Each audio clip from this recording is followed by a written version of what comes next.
अस्सलामुअलैकुम, आप देख रहे हैं समा। मैं हूं फराज अहमद और मैं हूं आपके साथ मनीज़े मोइन। बुलेटिन में खुशामदीद। आगाज में आपको बताएंगे कि तंग आमद बजंग आमद, बदतरीन लोड शेडिंग के खिलाफ कराची के शहरियों का पारा हाई, माड़ीपुर मैदान जंग बन गया। 24 घंटे से जायद हो गए, मुजाहिरीन और पुलिस में झड़पें वक्फे से जारी हैं। अहम गुजरगाह पर गाड़ियों की लंबी कतारें लगी हैं। शाहनवाज अली कादरी की रिपोर्ट देखिए।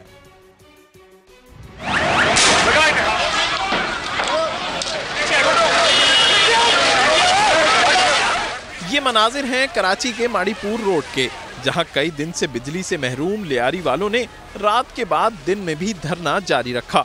और जब दिन निकलने के बाद पुलिस ने मुजाहिरीन को मुंतशिर करने की कोशिश की तो माड़ीपुर रोड मैदान जंग बन गया।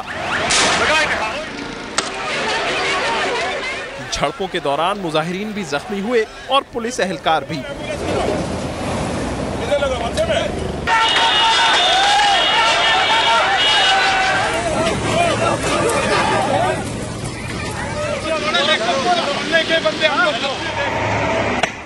शेलिंग, लाठीचार्ज और पथराव के बावजूद खवातीन और बच्चे तक एहतजाज जारी रखने पर बज़िद थे। अरे घरों पे आप चले देखे, बच्चे देखे कैसे रहते हैं। हम लोग खुदा की कसम रोडों पे सो जाते हैं, बच्चे कहाँ जाएंगे। हमारे घर इतने गुट वाले घर ना लाए, बच्चे सो सकते हैं ना बड़े सो सकते हैं। पीपल्स पार्टी कहाँ गई? आज अभी भीख मांगने आते, कहाँ जाते हैं? भीख मांगने आएंगे ना, पाँव भी रख रहेंगे ना, कसम खुदा की हम होठ अभी किसी को देंगे भी नहीं। कई घंटे की आंख मचोली के बाद पुलिस के साथ जिलाई इंतजामिया भी हरकत में आई और डिप्टी कमिश्नर साउथ ने के इलेक्ट्रिक के हुक्काम की मौजूदगी में मुजाहिरीन को बिजली की बहाली की यकीन दहानी कराई। हमने उनको ये कमिटमेंट दी है कि विदिन 24 आवर्स हम के इलेक्ट्रिक के साथ बैठ के पूरा जो लोड शेडिंग का जो स्केड्यूल है उसको रिवाइज करेंगे। उन्होंने इस चीज़ के ऊपर इत्तेफाक किया है और हमने इनको कहा है कि जब तक वो नहीं होती तो आज रात की जो लोड शेडिंग है उसको हम एग्जम्प्ट करते हैं। आज रात इस इलाके में किसी किस्म की लोड शेडिंग नहीं है। इंतजामिया और मुजाहिरीन के मुज़ाकरात में एहतजाज के दौरान ज़ईफ खातून के जाँ बहक होने का मामला भी वजह नज़ा बना रहा। मुजाहिरीन का मौक़िफ़ था कि खातून की मौत पुलिस के तशद्दुद की वजह से हुई है, जबकि पुलिस का कहना है कि खातून का इंतकाल घर पर हुआ है। कैमरामैन मोहम्मद कामरान के साथ शाहनवाज अली कादरी, समा, कराची। कराची के इलाके अबुल हसन अस्फहानी रोड पर बिजली की बंदिश के खिलाफ इलाका मकीन एहतजाज कर रहे हैं। मुजाहिरीन ने सड़क पर टायर भी जलाए, जिसके बाद ट्रैफिक की रवानी मुतासर हुई। इसी बारे बात करेंगे chief crime reporter Ahmed Rahman से। अहमद, बताइएगा।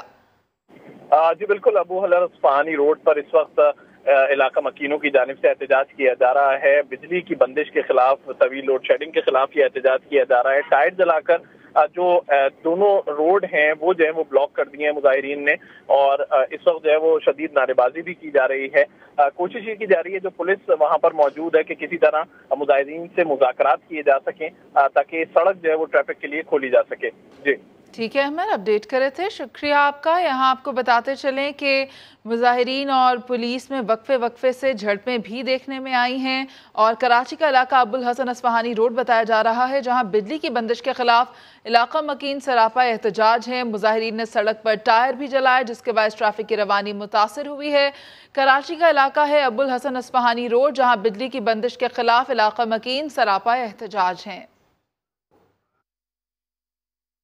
तो बिजली का बढ़ता हुआ बहरान, इस पर कमिश्नर कराची की जानिब से इजलास तलब कर लिया गया है। मजीद तफसीलात जान लेते हैं। समा के नुमाइंदे मोहम्मद अली हफीज़ हमारे साथ इस वक्त मौजूद हैं।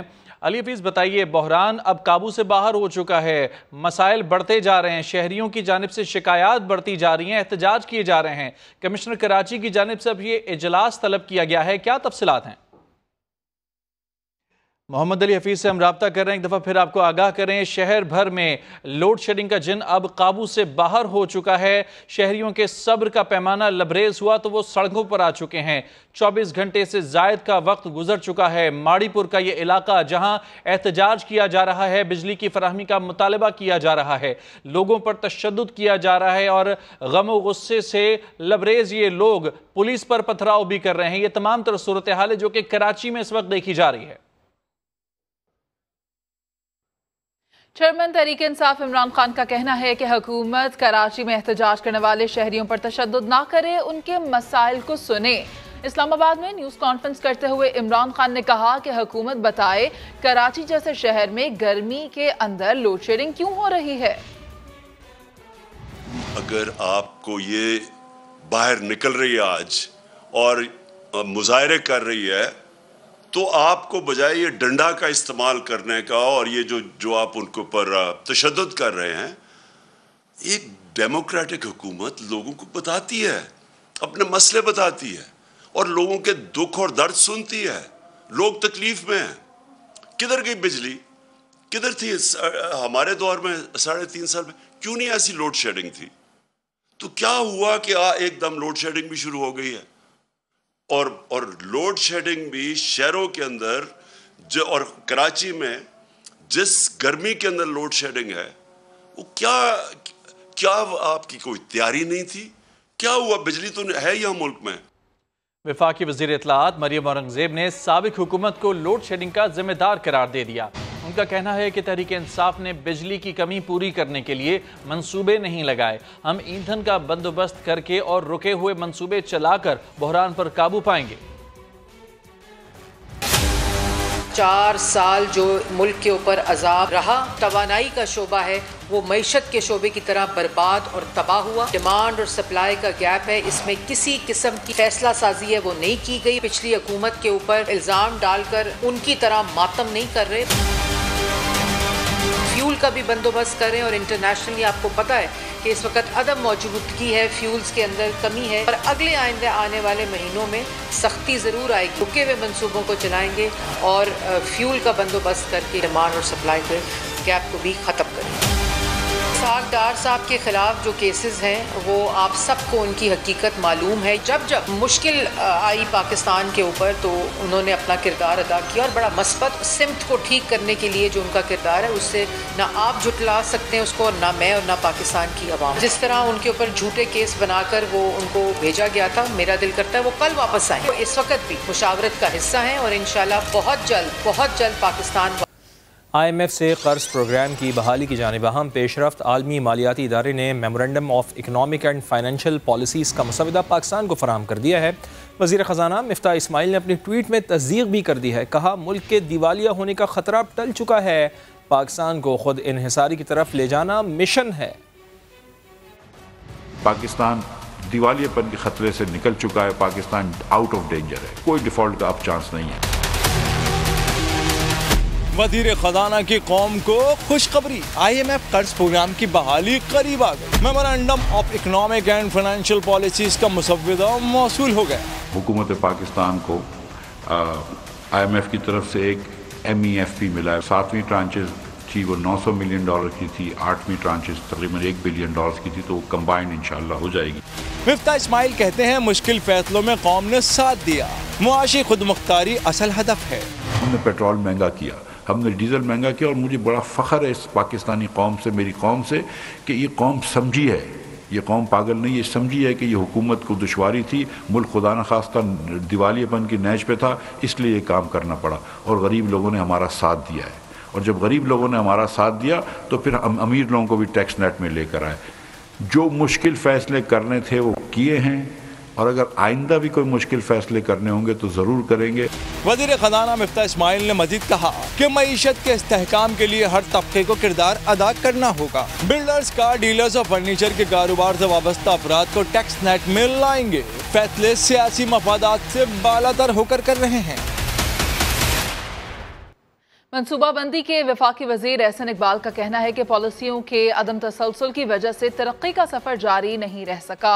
उन्होंने ये बात इस्लामाबाद कन्वेंशन सेंटर में टर्न अराउंड कॉन्फ्रेंस से खिताब में कही। एहसन इकबाल के मुताबिक टर्न अराउंड पाकिस्तान की उम्मीद है, बाशऊर नौजवानों में जज्बा है और यही जज्बा पाकिस्तान को आगे लेकर जाएगा। उन्होंने मजीद क्या कहा, आइए सुनते हैं। आज पाकिस्तान का हर जी शऊर शहरी मुल्क को दरपेश चैलेंजेस की संगीनी का भी एहसास रखता है और वो मुल्क को इन बहरानों से निकालने के लिए अपने दिल में तड़प और जज्बा भी रखता है। इन जज्बों की मौजूदगी में मुझे ये कहते हुए कोई शुबा नहीं है कि इंशाअल्लाह ताला हम पाकिस्तान को टर्न अराउंड भी करेंगे और पाकिस्तान को दोबारा तरक्की के रास्ते पर डालेंगे। टर्न अराउंड पाकिस्तान उम्मीद और मुस्बत सोच का नाम है। टर्न अराउंड पाकिस्तान पाकिस्तान के कलेक्टिव आइडेंटिटी और यकजहती का नाम है। मुझे उम्मीद है कि हम सब इसी जज्बे के साथ अगर काम करेंगे तो कोई वजह नहीं कि हम हर मुश्किल को अबूर ना कर लें। साबिक़ वज़ीर दाखिला शेख रशीद अहमद ने इतराफ़ किया है कि गलतियाँ सबसे होती हैं और हमसे भी हुई। उनका कहना है कि हमें इस्टेब्लिशमेंट से लड़ाई नहीं करना चाहिए। पाक फ़ौज अजीम और काबिल एहतराम है, बस एक मासूम सा मुतालबा है कि इलेक्शन करा दिए जाएँ। शेख रशीद ने अक्टूबर में इलेक्शन की पेशगोई करते हुए जुलाई को अहम तरीन महीना करार दिया। उन्होंने यकीन का इजहार किया कि 17 तारीख को ज़िमनी इलेक्शन में पाकिस्तान तहरीक इंसाफ जीतेगी, क्योंकि नून लीग ने अपनों को छोड़कर लोटों को टिकट बांट दिए हैं।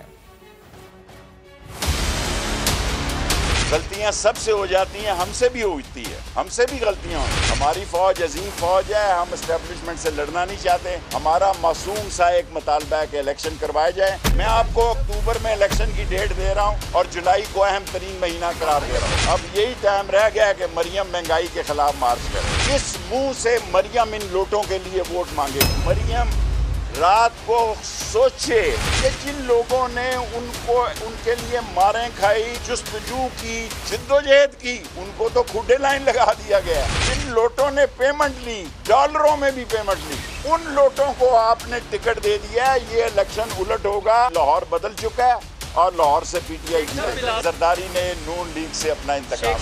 नून लीग का लक्ष्मी चौक में जनाजा आसफ जरदारी ने निकाला है। ये खारजा अमूर है कि हमें तरक्की पजीर मुल्कों में बुलाया ही नहीं गया, और वो कह रहा है कि मैं रवंडा नहीं गया क्योंकि मेरी दादी बीमार। अब रवंडा मुझे कोई कहे भी ना, मुफ्त टिकट भी दे तो मैं ही ना जाऊँ। पंजाब के सूबाई वजीर मलिक अहमद खान कहते हैं कि अवाम जानती है कि मुल्क को तहरीक इंसाफ ने तबाह किया। एक तरफ एक शख्स के 4 साल और इसमें की गई तबाही है, दूसरी तरफ ये 3 माह हैं जिसमें बहरान दर बहरान आए। एक तरफ इस शख्स के 4 साल हैं और उसके अंदर की गई तबाही है, एक तरफ ये 3 माह हैं जिसमें क्राइसिस दर क्राइसिस क्रिएटेड बाय देम। हमारा उसके अंदर कोई इतना जुर्म नहीं है।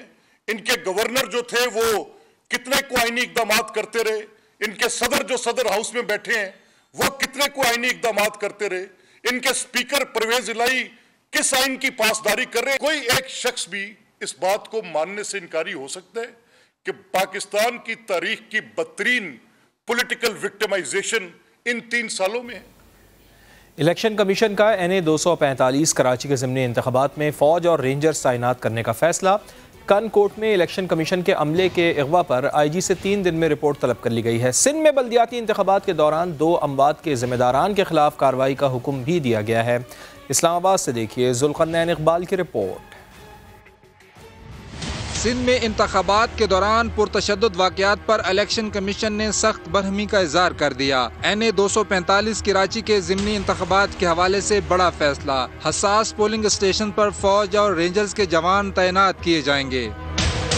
इलेक्शन कमीशन ने इंतखाबी निशानात की गलत छपाई का भी नोटिस ले लिया। सूबाई इलेक्शन कमिश्नर को 3 दिन में जिम्मेदारान की निशानदेही की हिदायत कर दी। म्यूनिसिपल कमेटी कंदकोट में इलेक्शन कमीशन के अमले के अगवा पर IG सिंध से 3 दिन में रिपोर्ट तलब कर ली गई। मुल्जिमान और उनकी पुश्त पनाही करने वालों के खिलाफ कार्रवाई का फैसला भी हो गया। इलेक्शन कमीशन ने बल्दियाती इंतखाबात के दौरान 2 अमवात के जिम्मेदारों के खिलाफ कार्रवाई की भी हिदायत कर दी। इलेक्शन कमीशन ने वाज़ेह किया कि बदअमनी में उम्मीदवार या कोई सियासी शख्सियत शामिल हो तो भी निशानदेही की जाए।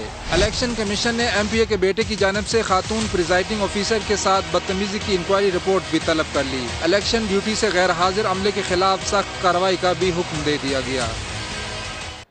MQM पाकिस्तान के कन्वीनर खालिद मकबूल सिद्दीकी कहते हैं कि सिंध में जो हुए वो बल्दियाती इंतखाबात नहीं थे। MQM की सिर्फ गवर्नरशिप नहीं बल्कि सियासी आज़ादी भी रुकी हुई है। वज़ीर आज़म से कल मुलाकात होगी। MQM का रास्ता गवर्नर से नहीं, सियासी आज़ादियाँ भी रुकी हुई हैं उसकी, क्योंकि सबसे बड़ी ख़तरे की अलामत है MQM तब्दीली की पाकिस्तान में। उसी ने मिडिल क्लास के लोगों को भेजा मुश्किल से मुश्किल वक्त में, बाकी तो नारे ही होते। वज़ीर आज़म ने क्या जवाब दिया? आपने तहफ़्फ़ुज़ात का इज़हार किया। जी शायद कल मिला सर डॉक्टर फारूक सत्तार से मामला किस हद तक पहुँचा? फारूक पे आ जाएंगे इंशाल्लाह कल। सिंध में जो बल्दियाती इंतखाबात हुए, जिस तरह धांधली के इल्जामात लगाए हैं पीपल्स पार्टी, वो इंतखाबात थे नहीं, इंतखाबात इस शक्ल में नहीं होते। पाक सरजमीन पार्टी के सरबराह सैयद मुस्तफ़ा कमाल ने कहा है कि MQM पाकिस्तान वफाकी हुकूमत का साथ छोड़ दे तो PSP गैर मशरूत तौर पर उसका साथ देगी। सिर्फ प्रेस कॉन्फ्रेंस से काम नहीं चलेगा, अपनी क्रेडिबिलिटी बहाल करनी है। छोड़ दो हुकूमत, 40 सालों से हुकूमत कर रहे हो, खुदा के वास्ते छोड़ दो हुकूमत। जो पैसे कमा लिए, अब खुदारा इस कौम का ख्याल करो, ये मौका दोबारा नहीं आएगा। छोड़ दो हुकूमत, आ जाओ बाहर। भले गिरती है हुकूमत, गिरा करे, भले वफाक डिस्टेबलाइज होता है, हुआ करे। आ जाओ कौम की खातिर, शहर के खातिर, सूबे की खातिर, मुल्क की खातिर, आ जाओ बाहर। मैं अपने कारकुनों के साथ तुम्हारे शाना बशाना खड़े होने के लिए तैयार हूं। वफाकी वजीर सेहत अब्दुल कादिर पटेल की पोलियो टीम पर फायरिंग की मजम्मत। शहीद होने वाले पोलियो वर्कर और पुलिस एहलकारों को खिराज अकीदत। शोहदा के खानदानों से दिली हमदर्दी का इजहार। और मरदमशुमारी पर हमारे सख्त तहफ़्फ़ुज़ात हैं। जब तक कराची की गिनती सही नहीं होगी, वोटर लिस्ट ठीक नहीं बनेगी। MQM रहनुमा फरूक नसीम कहते हैं सही मरदमशुमारी तक शफाफ इलेक्शन हो ही नहीं सकते।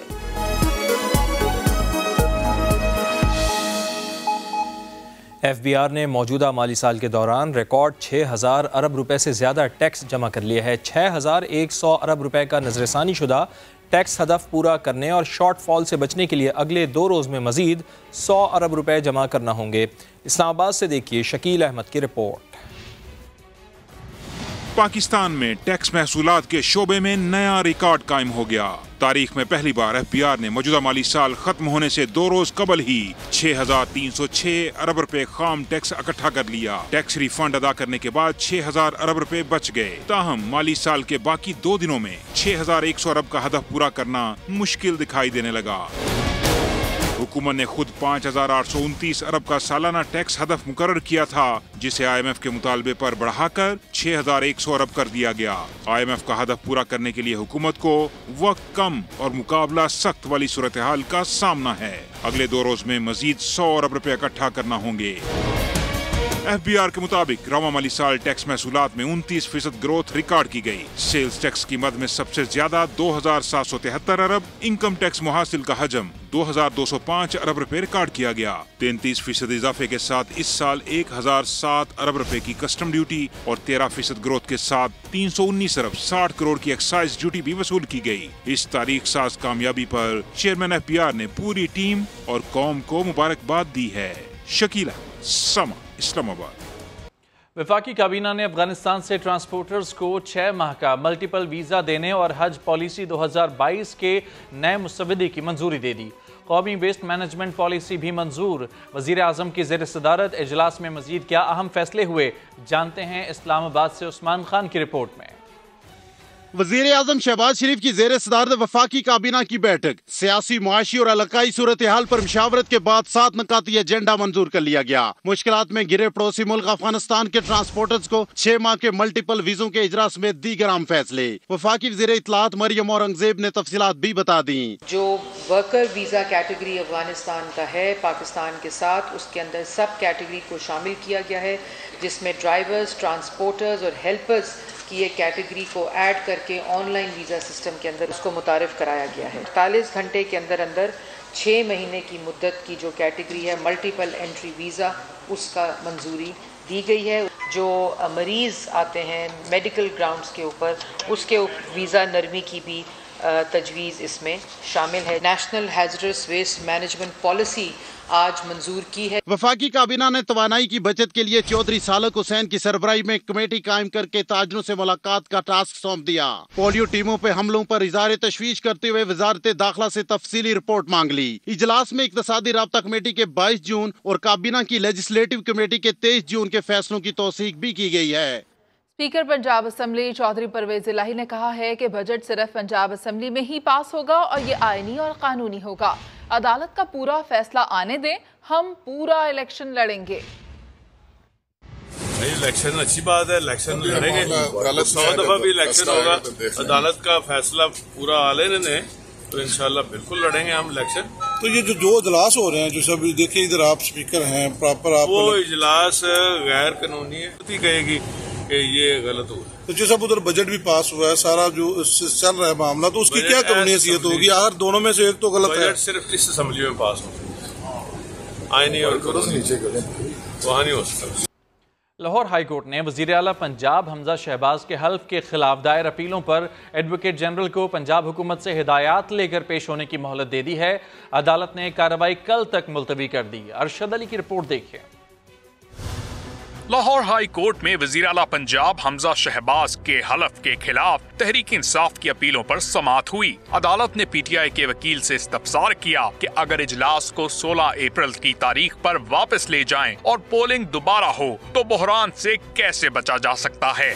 तहरीक इंसाफ के वकील बैरिस्टर अली जफर ने 10 रोज में दोबारा इलेक्शन कराने की इस्तदा की। कहा दोबारा इंतखाब होने पर उम्मीदवार पुराने और वोटर्स नए होंगे। लाहौर हाई कोर्ट ने मखसूस नशिस्तों पर डी-सीट होने वाले अरकान असम्बली का नोटिफिकेशन जारी करने का हुक्म दिया है। इस पर फुल बेंच ने हैरत का इजहार करते हुए कहा कि नए आने वाले 5 अरकान 16 तारीख के इजलास में कैसे वोट डालेंगे।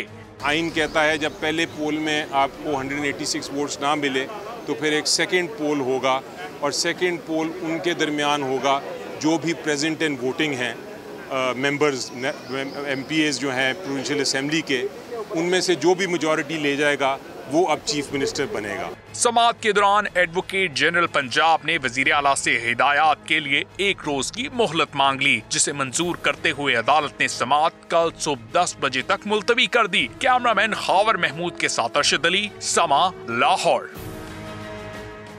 लाहौर में दिल के बड़े अस्पताल का एयर कंडीशनिंग सिस्टम खराब हो गया। गर्मी से मरीजों की हालत खैर हो गई। वज़ीर आला पंजाब हमजा शहबाज ने मामले का नोटिस ले लिया। तफसीलात दानियाल उमर की रिपोर्ट में। लाहौर में 42 डिग्री की शदीद गर्मी। पंजाब इंस्टीट्यूट ऑफ कार्डियोलॉजी की इमरजेंसी का सेंट्रल एयर कंडीशनिंग सिस्टम खराब हो गया। हब्स और घुटन में दिल के मरीजों का हुआ बुरा हाल। लवाहिकीन अपनी मदद आप के तहत मरीजों को हवा देते रहे। मेडिकल स्टाफ भी शदीद गर्मी से निढाल हो गया। PIC का AC खराब होने पर वजीर आला पंजाब ने सेक्रेटरी सेहत से रिपोर्ट तलब कर ली। वजीर सेहत पंजाब ख्वाजा सलमान रफीक भी PIC पहुँचे। AC कंपनी की इंतजामिया को मौके पर तलब कर लिया। 7 नए AC नस्ब करने की हिदायत भी कर दी। PIC इंतजामिया के मुताबिक एयर कंडीशंस की जल्द मुरम्मत कर ली जाएगी। महकमा सेहत पंजाब ने अस्पताल के AC खराब होने पर मामले की इंक्वायरी रिपोर्ट भी तलब कर ली है। दानियाल उमर, समा, लाहौर। क्या नैब ने बरतानवी क्राइम एजेंसी से मिली रकम का सेहरा अपने सर सजाया? सरकारी दस्तावेजात के मुताबिक नैब ने नेशनल क्राइम एजेंसी से मौसूल होने वाले 41 अरब रुपए अपने खाते में डाले। वजारत कानून ने नैब रिपोर्ट सेनेट के पिछले सेशन में जमा कराई थी। मजीद तफसील जाहिद कशकोरी की रिपोर्ट में। बरतानिया से मलिक रियाज के पकड़े गए पैसे किस खाते में गए? नैब ने NCA से रकम वसूली का सेहरा अपने सर सजा लिया। समा ने नैब से सवाल किया, ये वन हाइट लंदन जायदाद रिकवरी का मामला क्या है? जवाब में नैब ने कानूनी कॉपी भेज दी, जिसके मुताबिक नैब वन हाइट पार्क मामले की तहकीकात कर रही थी। दस्तावेजात के मुताबिक नैब ने मनी लॉन्ड्रिंग के जरिए फंड्स की बिलवास्ता रिकवरी की शिकायत दर्ज की, जिसके बाद मलिक रियाज से मौसूल होने वाले 41 अरब रुपए नैब ने अपने खाते में डाले। ये रिपोर्ट वजारत कानून ने सेनेट के पिछले सेशन में भी जमा कराई थी। समा के एक और सवाल पर कि मौजूदा हुकूमत तो कहती है पैसा कौमी खजाने में आया ही नहीं। अगर पैसे नैब वापस लाई थी तो वो हुकूमत के पास आने के बजाय सुप्रीम कोर्ट में जुर्माने के तौर पर कैसे जमा हुए? जिस पर तर्जुमान नैब ने जवाब दिया, इस पर हम कोई बात नहीं कर सकते क्योंकि नैब का नया कानून इदारे के एहलकारों को मीडिया में बयान देने से रोकता है। समा ने बरतानवी हुकूमत को भी सवालनामा भेजा है, जिसमें पूछा गया कि ये सारा मामला क्या है और रकम क्लेम के लिए क्या हुकूमत पाकिस्तान ने कोई राब्ता किया था? ये वो सवाल हैं जिनका जवाब आना बाकी है। सिंध हुकूमत को 8 रोज से कराची वाटर एंड सीवरेज के MD की तलाश है। वजीर बल्दियात सिंध नासिर हुसैन शाह कहते हैं कि कायम मकाम MD के लिए मुशावरत मुकम्मल कर ली है। मजीद जानते हैं मोहम्मद अली हफीज से। जी अली हफीज, वजीर बल्दियात का मजीद क्या कहना था? जी बिल्कुल, Karachi water and sewerage board के हवाले से अहम तरीन इजलास हुआ है। वज़ीर बल्दियात नासिर हुसैन शाह साहब ने जो है वो सदारत की है। इजलास में क्या क्या फैसले किए गए हैं उनसे ही बात करते हैं। कुछ कोर्ट्स के अहकामात थे, इस वजह से MD की जो हायरिंग है वर्ल्ड बैंक की तरफ से जो कंसल्टेंट थे उन्होंने शॉर्ट लिस्ट किए थे लोग, उनके इंटरव्यूज़ हुए हैं और CEO के जो हैं CEO के, बाकी COO के जो हैं वो आज रात फाइनल करके देंगे, उसके बाद इस पर अमल होगा। इसलिए वक्ती तौर पर अभी हमने चार्ज दिया है वहीं के जो सीनियर हैं जो एम्प्लॉई हैं, लेकिन ये चाह रहे हैं कि बहुत जल्द हो जाए क्योंकि कोर्ट के अहकामात हैं कि 60 दिन के अंदर अंदर ये करना है। ऑलरेडी डिले है, लेकिन डिले इस वजह से हुआ है कि वर्ल्ड बैंक के जो कंसल्टेंट थे उन्होंने शॉर्ट लिस्ट थोड़ा लेट किया। शाह साहब थे, उनका कहना है कि जल्द ही जो है वाटर बोर्ड में जो CEO का मामला है वो भी हल हो जाएगा और जो दीगर अमूर है उसके हवाले से आज अहम फैसले हुए हैं। कायम मकाम MD के लिए मुख्तलिफ नामों को ज़ेर गौर किया गया है। हतमी मंजूरी जो है वो नोटिफिकेशन के जरिए जो है वो की जाएगी। जी, तफसीलात के लिए आपको बहुत शुक्रिया। तहसील दत्ताखेल में नामालूम अफराद की फायरिंग से एक पोलियो वर्कर, एक राहगीर और 2 पुलिस एहलकार जाम बहक हो गए। वाक़े में एक बच्चा जख्मी भी हुआ है। फौज और पुलिस ने इलाके का मुहासरा करके दहशतगर्दों की तलाश शुरू कर दी है। आपको बताते चलें कि दहशतगर्दों की तलाश शुरू कर दी गई है। शुमाली वज़ीरिस्तान से ये अफसोसनाक खबर है जहां तहसील दत्ताखेल में नामालूम अफराद की फायरिंग से एक पोलियो वर्कर, एक राहगीर और 2 पुलिस एहलकार जाम बहक हो गए हैं। कराची में घुड़सवारी का रुझान बढ़ने लगा है। घुड़सवारी सीखने के लिए किन किन बातों का ख्याल रखना चाहिए, हुज़ैफा खान की रिपोर्ट में देखिए। घुड़सवारी और घुड़दौड़ का सिलसिला सदियों से चलता आ रहा है, लेकिन इस खेल के लिए किस किस तकनीक की जरूरत होती है और इन घोड़ों को किस तरह तैयार किया जाता है, आइए आपको दिखाते हैं।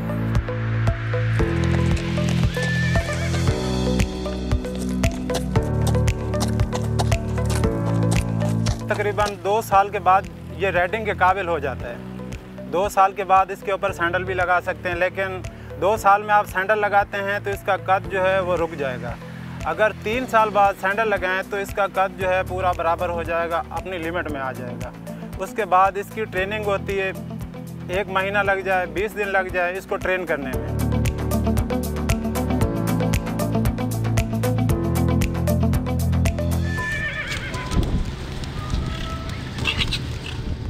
इसके ऊपर जब बैठेंगे तो अपना बैलेंस करेंगे।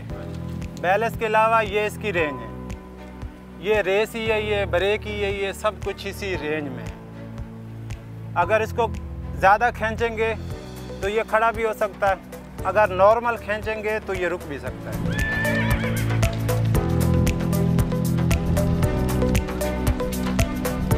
जैसे बच्चा ऊपर बैठता है उसको पहली बात तो हम ये सिखाते हैं कि पंजे जो है, पाँव जो ये रकाब बना हुआ है इसमें पाँव रखेंगे, हल्का पंजा रखेंगे कि पाँव के ऊपर वजन होना चाहिए। और ये सैंडल है, सामने से इसको एक हाथ से पकड़ भी सकते हैं कि बैलेंस आपका ठीक रहे।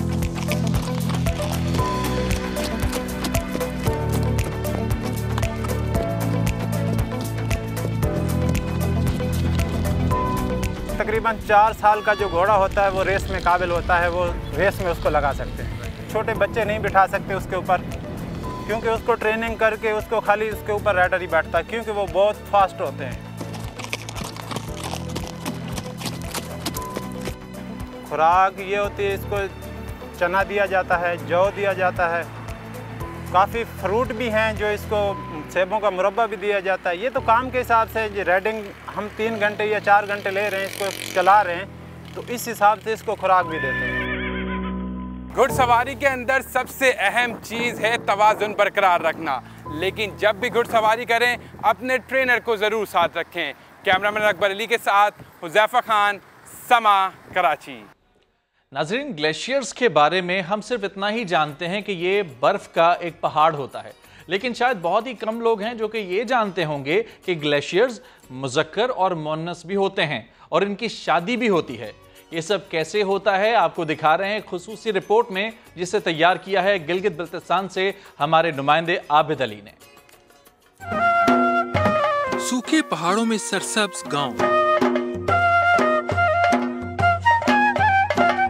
जिसके सैकड़ों फुट नीचे साफ शफाफ पानी बह रहा है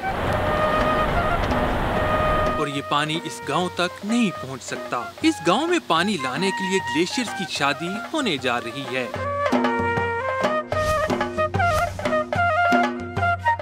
ग्लेशियर्स की शादी करवाने के लिए भी किसी खास शख्स का इंतखाब होता है जो न सिर्फ नेक हो बल्कि कुंवारा होना भी लाजमी शर्त है। ये मखसूस आदमी नर और मादा ग्लेशियर के मुख्तलिफ हिस्से इकट्ठे करके उन्हें यकजा कर देता है। मुकामी लोग नर और मादा ग्लेशियर की पहचान भी खूब रखते हैं और मादा ग्लेशियर को बहुत पसंद करते हैं। जो क्लियर आइस वाले ग्लेशियर्स हैं उनको वो फीमेल ग्लेशियर्स कहते हैं। जो डेब्री कवर्ड ग्लेशियर्स हैं उनको मेल ग्लेशियर्स कहते हैं। लो जी, नर और मादा ग्लेशियर मिल गए, यानी दुल्हा दुल्हन इकट्ठे हो गए। यही तो है ग्लेशियर की शादी। ये शादी सिर्फ मुकामी अफराद की रस्म नहीं, साइंसदान भी इस तरीके से मसनूई ग्लेशियर्स वजूद में आने की तायद करते हैं। 6000 मीटर की बुलंदी पे पूरा साल टेम्परेचर जो है वो मनफी में रहते हैं, फ्रीजिंग टेम्परेचर से बिलो रहते हैं। तो इस वजह से वो बर्फ़ जो है वो बर्फ़ ही रहती है, मज़ीद बर्फ़ उस पर ऐड हो सकती है। बर्फ़ के मिलाप से ग्लेशियर्स के बनने के बढ़ने के चांसेस जो हैं वो नुमायां होते हैं। पानी की कमी को पूरा करने के लिए ग्लेशियर्स की शादी या ग्राफ्टिंग सिर्फ पाकिस्तान में ही नहीं बल्कि भारत, नेपाल और भूटान में भी हो रही है। मौसमियाती तब्दीलियां इन इलाकों पर बड़ी तेजी से असरअंदाज हो रही हैं। ऐसे में इस चीज़ की सख्त ज़रूरत है कि मुकामी लोगों के साथ हुकूमत को भी चाहिए कि मसनूई ग्लेशियर्स बनाने के तरीके को इस्तेमाल करे ताकि मुस्तकबिल में आने वाली पानी की कमी पर किसी हद तक काबू पाया जा सके। कैमरामैन ज़हीर अब्बास के साथ आविद अली, समा, गिलगित बल्दिस्तान। न्यूज़ बुलेटिन से फिलहाल इतना ही। एक ब्रेक के बाद हाजिर होंगे हेडलाइंस के साथ। देखते रहिए समा।